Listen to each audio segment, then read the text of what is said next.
thanks for your interest in this topic. I think it's an incredibly important topic for us, probably as beings in general, but certainly as Agilists.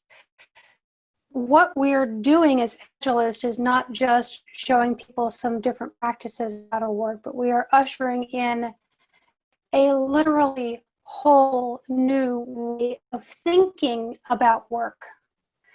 And of course, that is going to stir up resistance. Of course, that's going to stir up other people's defense mechanisms. Of course, that's going to stir up some sort of bad behavior and aggression from other people. And so when any of that happens to us, or when it's more subtle, but our values get threatened, or our ego gets threatened, we do what's normal as a human being. We get triggered. And so I'm thinking that it's useful for us to have some ways of de-triggering ourselves. Now, let me just paint a little more of the picture for you. It's not just that these are happening in our Agile world right now. It's that this is happening in our world. Social media, for-profit news, they are all hijacking our nervous systems to keep our eyeballs on them. So it's not just that things are happening in the normal course of the world, in our work and our lives, but we're actually literally being triggered on purpose. So what if we could? What if we could build up our resilience to the point where we get triggered less often? What if we could know what was happening to us when it was happening so we could just see it more clearly? And what if we could get de-triggered faster and maybe even a little bit faster every time it happens? So that's the terrain we're in together today. And what's going to happen here is I'm going to give you just a little bit of information about how this whole thing works. It's clear from the chat that you all know exactly what I'm talking about when I say triggered. I asked, what are the things that trigger you in your Agile world? And we got so many so fast, right? So we're in the terrain together. I'll give you some information, and then we are going to practice together 3 ways of getting de-triggered. And they're simple and they're effective. So I'm going to share my screen with you. Okay, so I'm getting triggered now. So just to report on what's happening here, I'm getting super nervous. This is like not as smooth as I want. It's not as cool and as smooth as I wanted it to be. And that's just so. So I'm just going to take a moment to just live here with you, do the first thing that I'm going to tell you to do when you're triggered is just to breathe. In and out 3 times, even breath. If things are going well, you're actually seeing my slides. Is that so, everyone? Awesome. Good. All right. So let me just lay down a little bit of information. As I said a moment ago, you're like really clear about being triggered. As I asked the question, what triggers you? And we had lots of examples. Yeah. So let me let you know where this word triggered comes from. It comes from Daniel Goleman. He's known as the father of emotional intelligence. He's done a ton of research. And he talks about something that occurs instantaneously, which means our cognitive mind is not even aware that it is happening when it starts to happen to us. And it occurs from a trigger point to activate us to save our lives. That's its purpose, is to activate us to fight or run in flight or to freeze, which is the third that's been identified since Goleman's work. So let me just show you this really cute, fast video about what being triggered does in your body and in your brain. We know you're really busy, so we're keeping it quick. It's the manager minute or 2. Yeah. We've all had conversations where we've left feeling like they just missed the mark. Why does this happen? Well, part of the reason has to do with our brain, specifically the amygdala. What's the amygdala, you ask? It's only Sarah's favorite part of the brain. The amygdala is the part of the brain that is constantly scanning your environment for threats so that it can move you into action so it can protect you. Those threats might be physical, mental, emotional, or even to our ego. One of the ways I like to think about the amygdala is to imagine it's this shaky little neurotic chihuahua. It's shaking and it's nervous and it's ready to bark at anything that it perceives as a threat. Some of us have more neurotic chihuahuas than others. So what does any of this have to do with conversations? When our amygdala is triggered, it hijacks our brain. It pumps our body and our brain full of these chemicals and hormones that shut down parts of our brain. So we lose access to things like logic and reasoning, problem solving, listening, and empathy. All things pretty important to building trust. So when my amygdala is triggered or when your amygdala is triggered, there's no way we can connect and build trust in the same way as when we're calm. So that's a little excerpt from her video, which is awesome. I know, I love the Chihuahua driving the brain. Hilarious, right? So how many of you have little Chihuahuas in your brain? Raise your hand if you do. You got at least one neurotic Chihuahua in there? I know I do.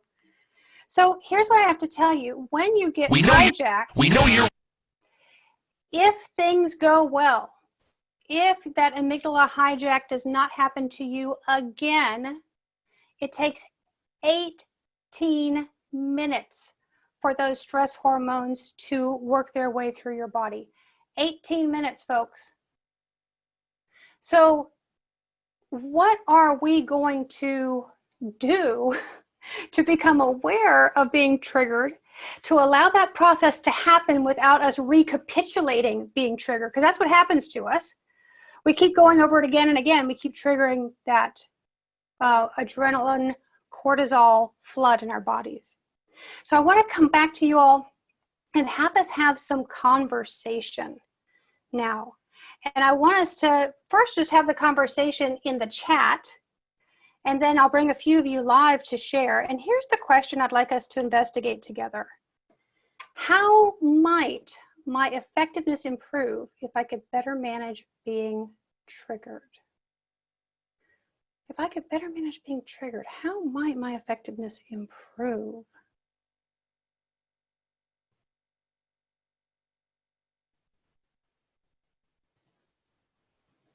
So start noticing these things coming up in the chat. And perhaps one of you is willing to bring yourself present and in a moment unmute yourself to just say in your own words, what might it be like if you could build skills for being de-triggered, to de-trigger quickly and be triggered less often? Let's hear a couple voices. Let's hear just one right now.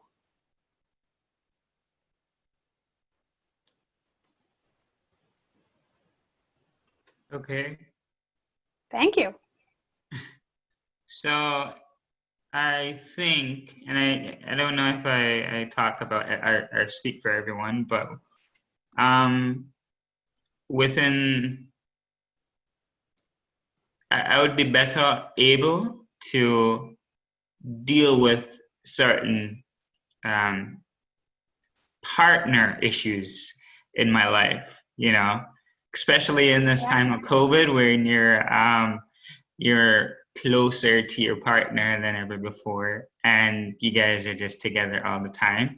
I'm pretty sure if I had certain trigger skills, for a lack of a better word, I would be able to deal with my my conversations with her a bit better. Great. Thanks, Shane, for bringing your voice live and starting us. You're exactly right. I tell you what, we are practicing a lot of de-triggering skills within our four walls as well. Yeah, you're getting some applause there. If you can relate to what Shane is saying, give him a little indication that he's not alone, because he said, I'm sure I don't speak for everyone. Of course you don't, Shane. This is all very personal, and it's a shared experience in general. Oh, thanks. One more voice. What would happen? What could become possible or available to you if you could get triggered less and de-trigger faster? Yeah, Sridhar here. Great, thank you. Yeah, as I typed in the chat, I would be able to respond rather than react. So that rather than focusing on the shorter outputs, I can focus on getting the longer outcomes. Oh, I love that. So what you're saying is it can open up a different longer term perspective for you.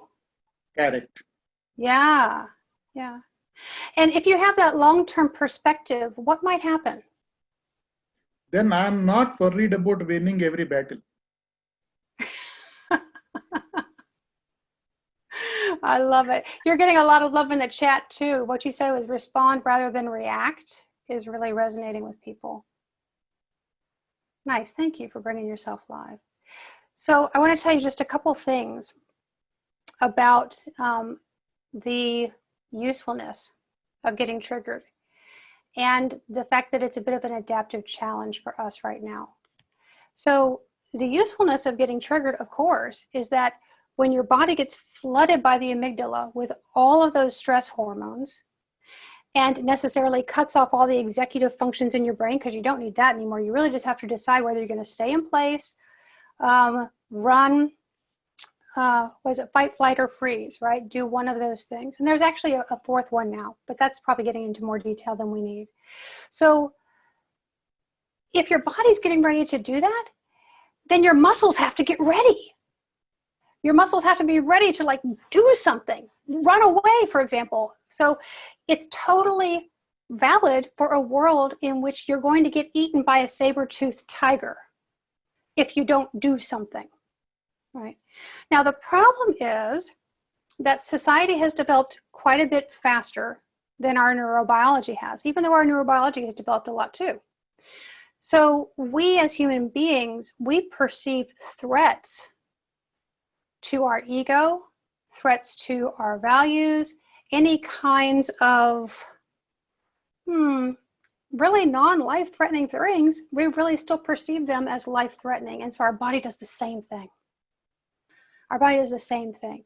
And to Alicia's point, there are no saber-toothed tigers in our meetings, yet our bodies are acting as if there are.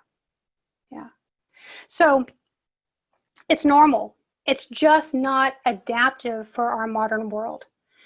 But here's the beautiful thing, is that human beings, we level up our complexity when our world becomes more complex. And right now, the evolution that's happening is in mental complexity. So we have the ability, for example, to notice that we're being triggered, notice that our body has gotten tight or tense, and then consciously do something about it. And so that's where we're going to be spending most of our time. Now, your body is your early warning system. And if you're like a lot of people, and like me, for a lot of the time, and maybe now, you basically ignore the signals of your body because we've become so focused on all this intellectualization in the last 150 years of civilization that we've stopped paying attention to our bodies. Yet our bodies are incredibly useful as a source of information. So this is the next question. Your body is your early warning system that you are triggered. It happens so fast that it skips cognition, moves right into your body. So for you, and this is just for you, it's different for everyone, what are the clues your body gives you to indicate that you are triggered? So we're seeing some heart racing and coming up in the chat, handshake, tension. Yeah, you all saw it happen live with me when I neglected to do something even after I'd spent so much time setting all this up. And what happened for me, how I knew I was triggered, is that my breath got really shallow and my shoulders kind of caved in a bit. Yeah. There you go, knot in stomach. There's a lot of things coming up. So you'll know I'm really triggered if we're ever in a conversation and there's a rash that starts to crawl up my neck. Anyone get the rash besides me? It's really not very pleasant when it happens. And I've worked enough with the skills I'm about to show you that it doesn't happen very often anymore, because you really can build up your resilience so that you're able to be with more things that used to trigger you, so you get triggered less often. And when you do get triggered, you can recover faster. So 3 things that we are going to explore together. And here I am again trying to share my screen and also now confused about how to do it. Here we go. It's not on, I'll just share it with you. It's not actually on slideshow mode yet, but it will be. Okay. So the first one, not surprising to you, I'm sure. Not surprising at all. This is in our popular culture, is this notion of breathing. But I want to tell you why it works. So when you breathe in and out slowly and rhythmically, just about 2 or 3 times, it actually physically interrupts the production of those stress hormones that your amygdala is dumping into your body. So you just get less stress hormones dumping into your body. So I'm going to talk you through how this breathing works, because there's a little bit of a formula that can help you get really good at it. I know it sounds silly, get good at breathing, right? But go with me on this, because there is a way of breathing that helps you interrupt that amygdala hijack best. And so here's the formula: that you count 1, 2, 3, 4 on the in-breath, and then you count 1, 2, 3, 4 on the out-breath. What you're going for is a breath that is smooth and rhythmic. You're going for, like, as if you were sipping through a straw. You're just getting a thin breath, a thin continuous breath, and you're counting 1, 2, 3, 4, 1, 2, 3, 4. So I'm going to just talk it through, and we're going to do it together 3 times. It takes about 3 times to give your physical body the signal, hey, stop that amygdala hijack thing. So here we go. Breathing in, 1, 2, 3, 4.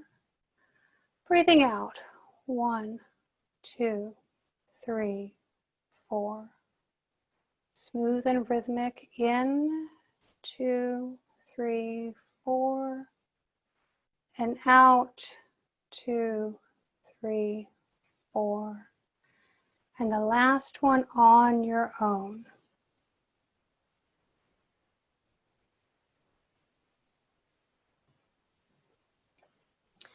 I understand from my yin yoga teacher that if we don't actually activate the parasympathetic nervous system until we breathe all the way into the bottom of our lungs. So that's what we're trying to do here.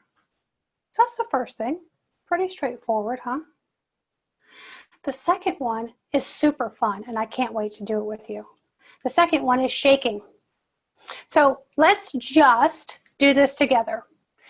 Shake your right hand. Just shake it. Get it going real good. Get it going real, real, real good. And let me tell you a story. And this is a story from a woman called Rochelle Sheik. She has this amazing thing called Koya.love, which I'm sending you to here in this little link. So shaking. Imagine there's a gazelle running across the savannah, being chased by a lion. She's terrified. Her heart's beating. She is running as fast as she can. But somehow the lion stumbles and she gets away. So what the gazelle does, as soon as she knows she's safe, is that she shakes all over. She shakes it out. She gets rid of it. She does not go to therapy for the next 10 years talking about the day she almost died, but she got away at the last minute. She shakes. So we do the same thing here. Now hold up your 2 hands.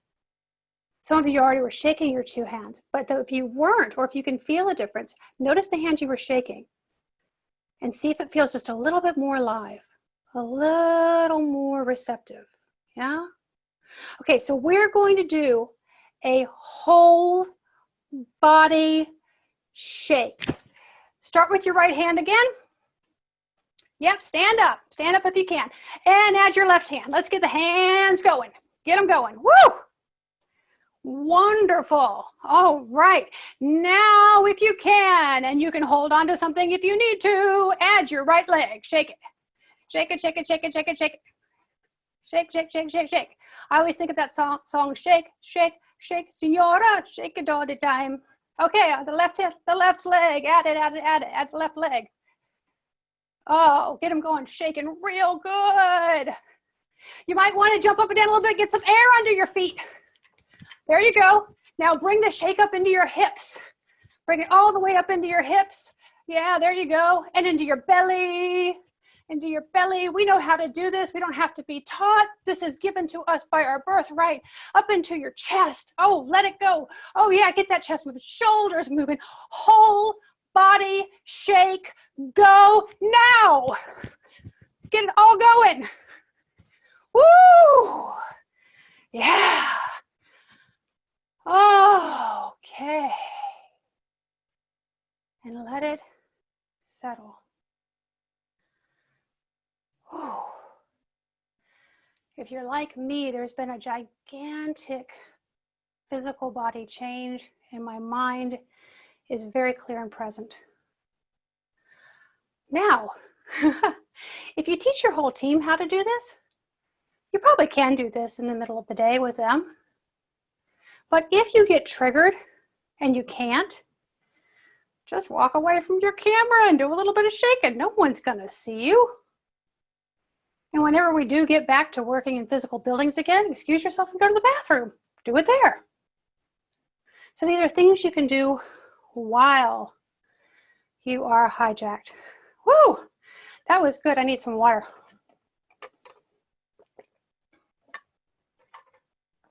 Man, I really needed that. All right, now the next practice, the third practice I'm going to show you is called transmutation of emotion. Now this one is a more advanced practice. And it's one of the ones that can help you build more capability and more resilience and resourcefulness so that you don't get triggered as often. And it's also the one that doesn't try to just get rid of the physical effects of the trigger, but tries to give you clues as to why the trigger happened and what you can do to deal with it and to be able to include more in the future so that you get triggered less. Pretty cool, right? So, one of the most important things I have learned is this notion that emotions are simply energy in motion. I don't know about you, but I often feel like if I'm experiencing a strong emotion, that I have to like stop it. You know, not feel it, like bypass it. Oh, something's wrong. But that's not necessarily so. What I learned, which I can't even believe, honestly, everyone, I really can't believe this is so, but I've done research, plenty of people say it's so, and it's true in my own experience, is that if you allow yourself to fully feel an emotion, it only lasts about 60, 90 seconds in your body. You can move it through very quickly, very quickly.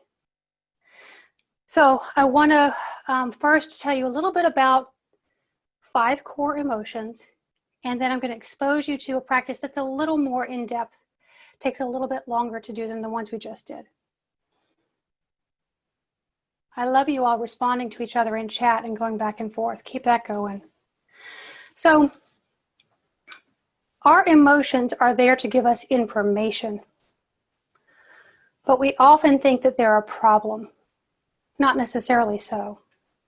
Now, let's spend a little bit of time on this slide because I get that the language is a little strange, but I like it because it makes us think. So think about this. Absent anger, you don't have good boundaries. Because when someone crosses your boundary, when someone steps on your values, a very natural and human response is to feel anger about that because you're being violated. Right? So if the emotion that you can identify in your body is anger, then a place to look is, I wonder if my boundary has been stepped on. I wonder if I don't have a clear boundary. So this is also not the quote unquote negative emotions, but also the quote unquote positive ones. Absent joy, you don't know how to create an environment of blessing and celebration and wholeness. So if what you're feeling is joy, you can actually amp that up. So you get the way that these work.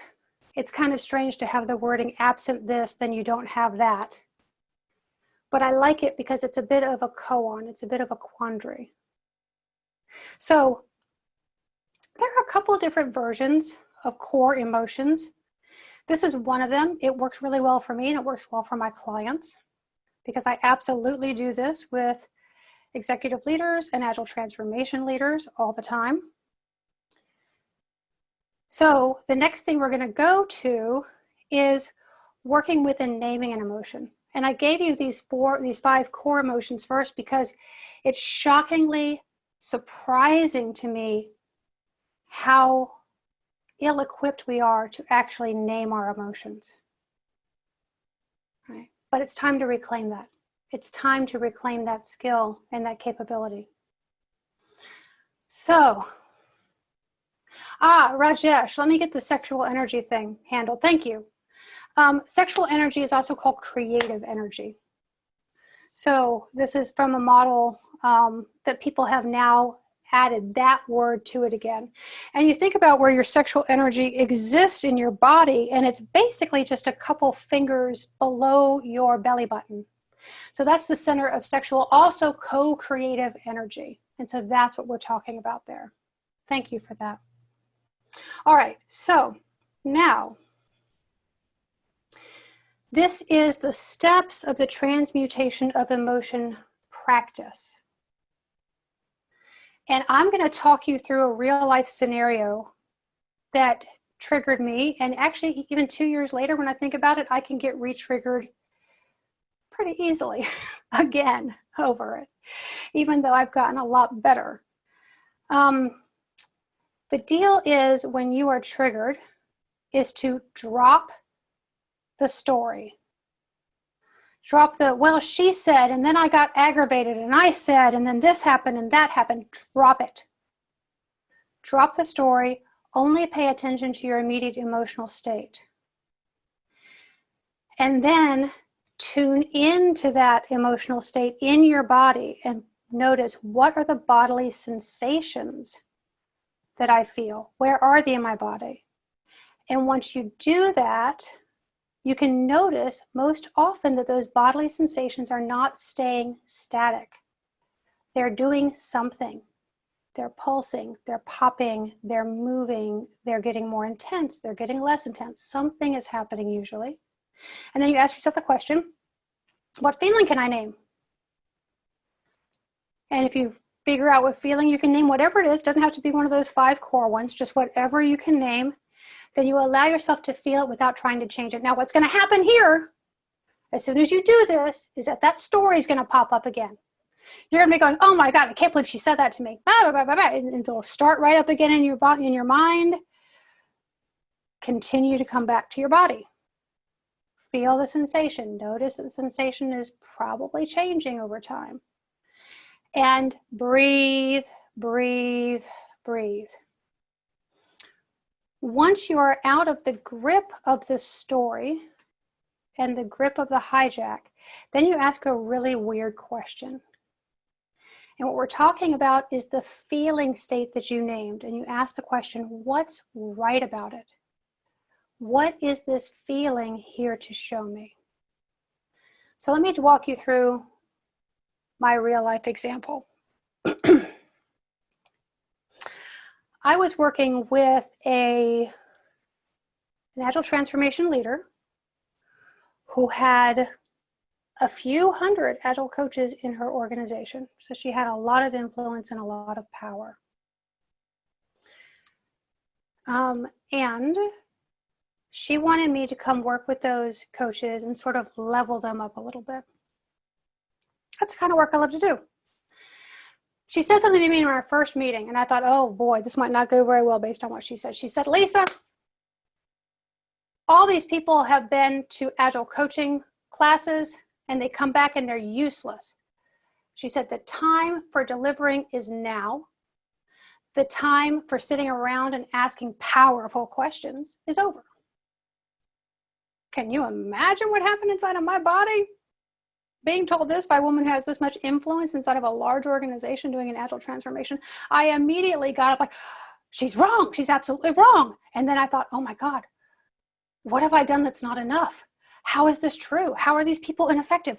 They're not ineffective. She's just crazy. She doesn't know what's going on. So do you see the story kicking up in my mind? Who is familiar with the story kicking up in their mind? Anyone? Okay, great. So let me just do this process then. I'll do it live, and I'll just sort of give you the little voice talking in my head so you can see how it works. So I'm pretty spun up about it right now, honestly. If I'm going to drop the story, attend to my immediate emotional state. I am pissed. I am really, really pissed. Now, what are the bodily sensations? So,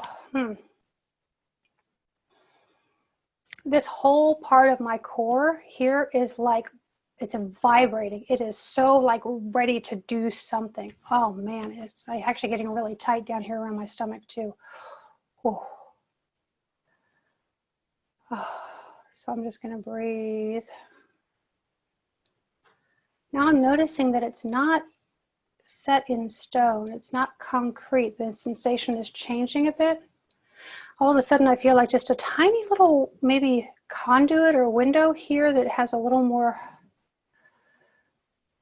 just a little more space. That feels good. Breathe. And it just happened. I just saw her face in my mind again. And okay, so this is all real tense again. Okay, drop the story. Breathe. Okay, now things are sort of clearing out.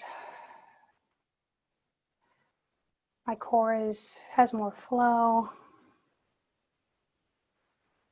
Okay, what is the emotion that I'm feeling? Right now it's pretty calm, but a minute ago when I was really in it, oh God, I thought it was anger, but it's not, it's sadness. Oh, and I'm feeling it now here. Oh. Okay, just breathe into that sadness for a moment. It's releasing a bit, moving out like clouds parting. Sadness. What's right about sadness? What is it trying to show me? Yeah. We have still got a long way to go in Agile coaching, and there's a bit of feeling of responsibility, or at least I have partial responsibility.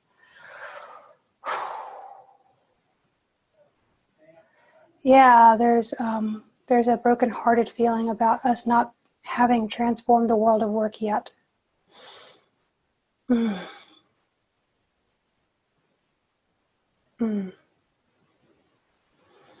And also now the recognition of how much we have done.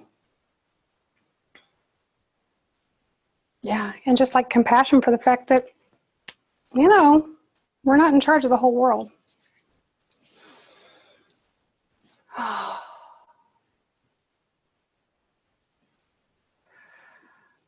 Okay.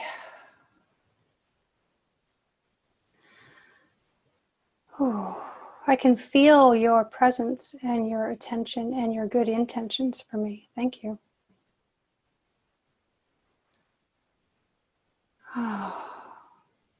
So, with this knowledge of what I just kind of went through, if I want to, then I can sit down and think about, okay, what do I want to do about what this emotion has shown me? If anything, you know.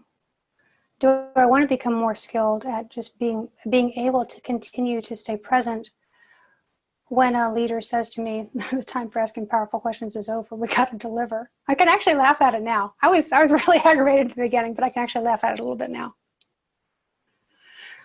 So let me offer you one more set of things.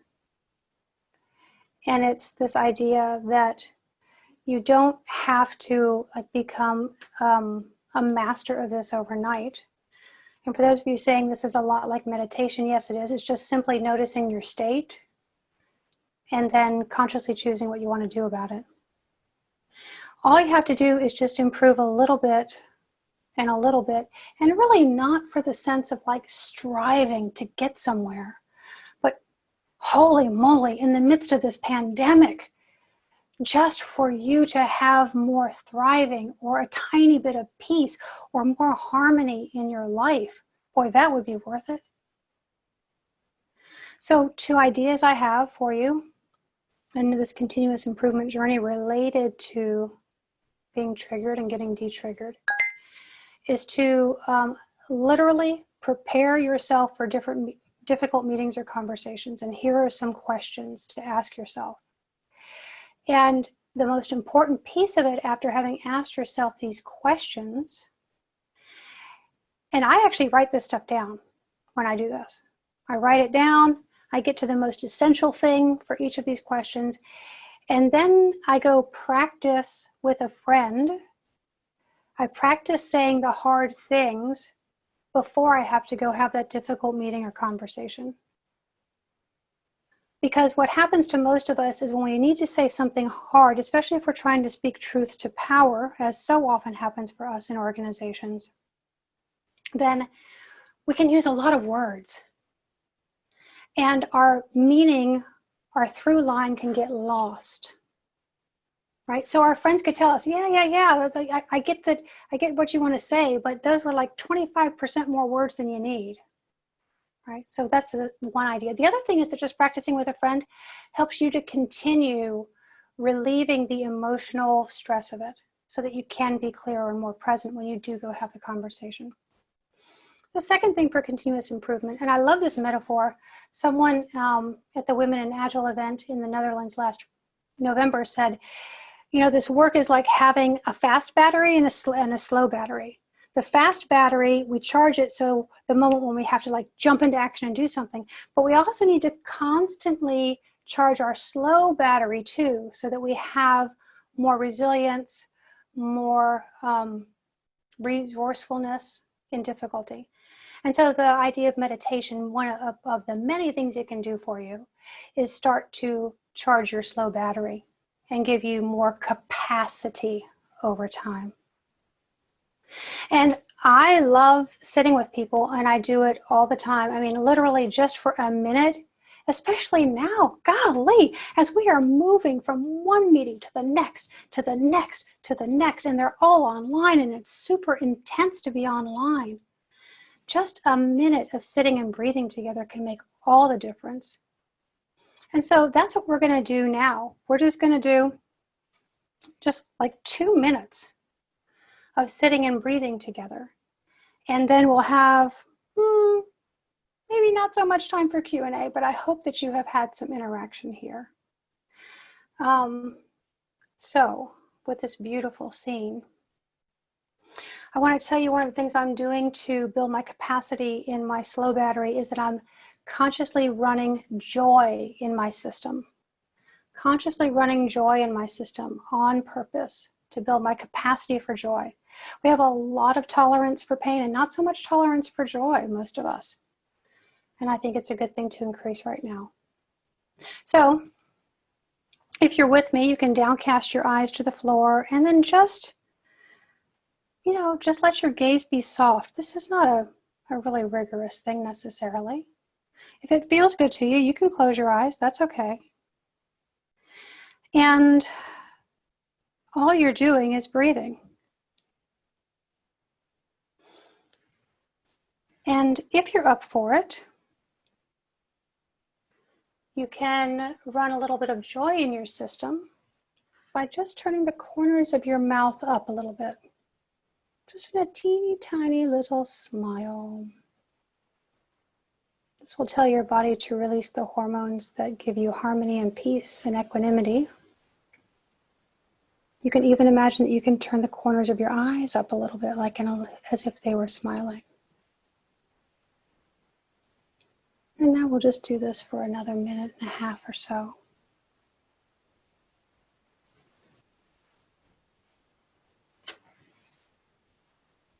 Start to bring your attention back to the room you're sitting in, to your own body. Now we're in all these Zoom windows again, all these little boxes. Look around and see the company you keep. You might even scroll through a few of these pages. Notice that you're not alone. There are 247 people in here. You have a lot of friends, a lot of people interested in the same topic.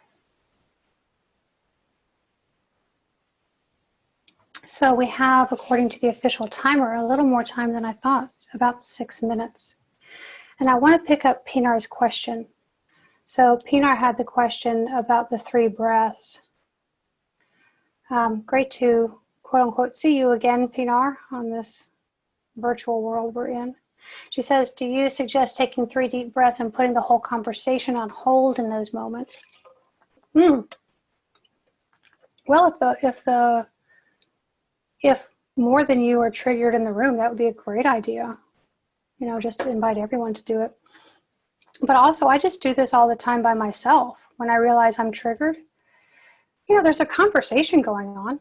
Other people are talking, and I'm not having to talk all the time. So in the moments when I'm not talking, that's when I am doing my breathing. And so, you know, either could work. Either could work, but it's not like you have to make a big production out of it every time. So don't give yourself a high barrier to entry. This is actually a very low barrier to entry. You're the only one who has to do it. Yeah. So let's pick up the question from Erin, who says, how do you recognize triggering in others? Another thing I would say is watch people. Watch what happens to their language and to what you're picking up in the energetic field, which is still possible to do online, although it's a little more challenging. I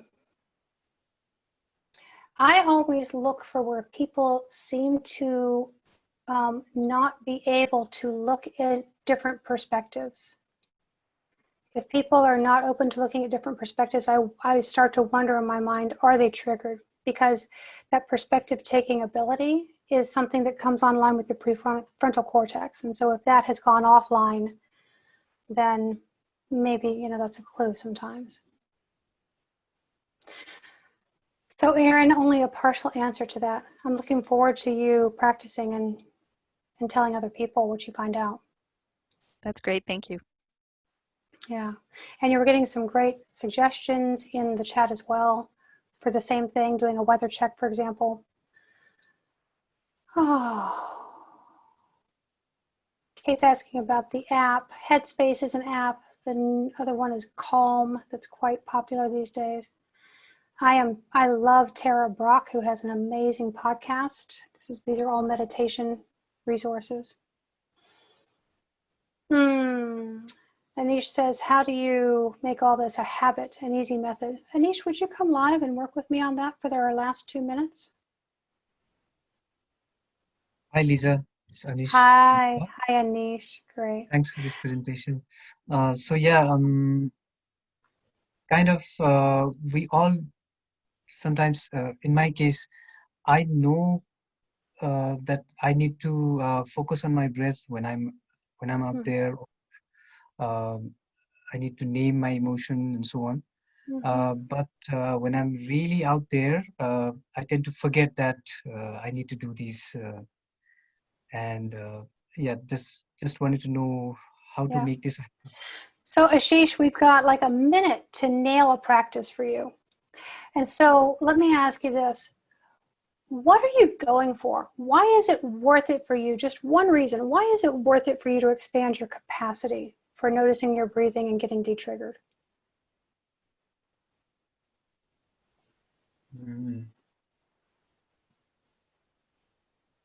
Like if I do that, I would be giving my best. I would be a better person, or. Great. And when you think of better person, is there a word or an image that can remind you of this better person you want to be? Not sure about a word, but I do have an image. What? Okay, you got it? Okay, so here's my suggestion, and you make this right for you. You can say yes or no or make me a counteroffer. So my suggested homework for you is to get that image, download it, draw it, whatever you're going to do. Get that image and put it in a place where you're going to see it often during the day. And when you see it, it's a reminder to you of that best self you want to be, and that remembering your breathing is going to help you do that. What do you think about that? Yes, no, or counteroffer? Yes, yes. Oh, it sounds like, okay, I can tell the way you're saying yes. It sounds like that's a real yes. Okay, good work, good work. So that's how you make a habit. You find out what's in it for you. Thank you for showing us that powerful example, Ashish. Anish, I'm sorry, I just said your name wrong. Yes, it's Anish. Right, okay. Well, thank you all for your participation, for your attention, for the presence I can feel, even though we're quite separate in sound. I haven't been able to hear you, but I can still feel you. All right.